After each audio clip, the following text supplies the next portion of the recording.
It was a really long journey. I'd say, honestly, up until now, so 4 or 5 years later, to actually say that I'm all right, you know? And you're not in that aspect, because every day I still count what I eat. It's that I don't care as much anymore.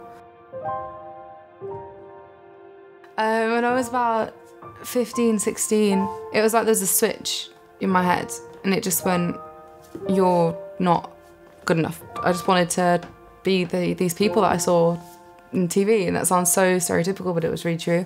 There was a night when it was my mum's 50th birthday. I looked in the mirror and I was trying something on, and it was something went off in my head, and I think that was the moment where probably I consciously began my eating disorders, because I was like, that's going.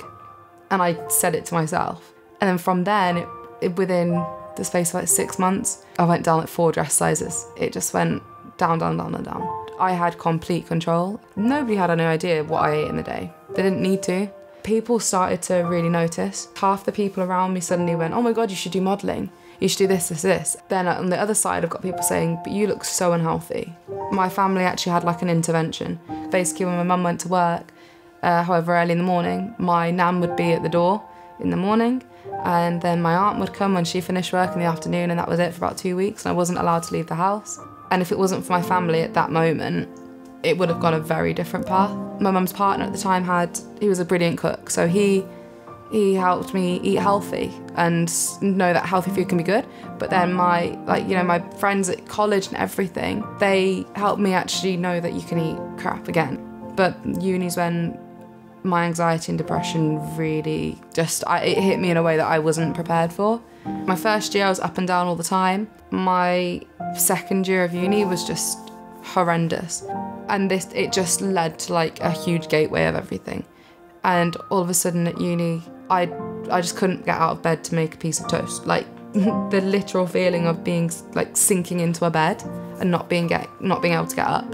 And then in therapy, this woman said, right, this is getting to the point where I have to step in and kind of say to you that if this isn't improving, you need to go on medication. And after that, I walked outside and I just remember bawling. And I've seen people on medication. It works for some people, it really does. But I've also seen the downside of it. And it was terrifying, absolutely terrifying. I rang my mum and I spoke to my closest friends at uni about it. All 3 people told me, you don't need that. And for some reason, they said it. I don't know why they said it. And actually, one of my really close friends at uni is somebody with anxiety on medication. And she turned around to me and she was like, you don't need that. So it was kind of a case of, okay, if I don't need that, how can I do this? Gradually, really gradually, this small group of people at university, my family here, just slowly picked me up. It was like there was a cocoon around me, and these people at uni weren't letting anything get to me anymore. I've just come back from my 3rd year on my year abroad. I went to Madrid. It was terrifying. I remember getting there and I was like, I'm alone. Again, another panic attack. My closest friend abroad has become one of my sisters. Whenever I go somewhere now, I kind of made a promise to myself, when I find somebody that I connect with, you need to tell them, because you need to talk to them. And that was really important for me, especially coming out of the year I just had. And I kind of gave Emily a brief explanation, not exceptionally deep, but brief, and gradually I'd begin to open up to her more, and we became there for each other. She was that brutal support that I needed in Madrid. And there were days where I'd just be so down, whatever, and she'd be like, right, get up, like we're going on a run, gonna meet the guys. And it was just somebody that actually told you can do this. And then this year is when my whole perception on my eating disorders and my mental health changed. I got my art back. In Madrid, I'd literally have like a weekend where I'd just sketch. And I loved it. And that's when I'm probably the most calm. I used to think that running was my thing. It's not really, it's connected to my eating disorder. So that isn't when I'm calm.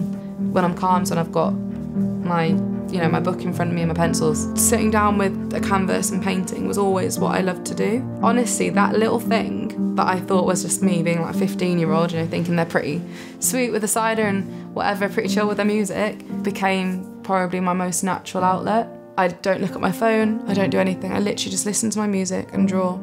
And it changes how I feel. I just get calmer, I relax.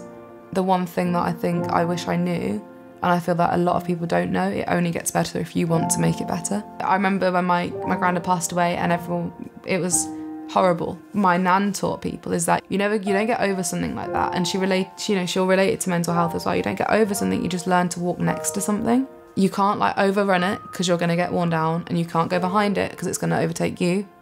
You have to walk next to it.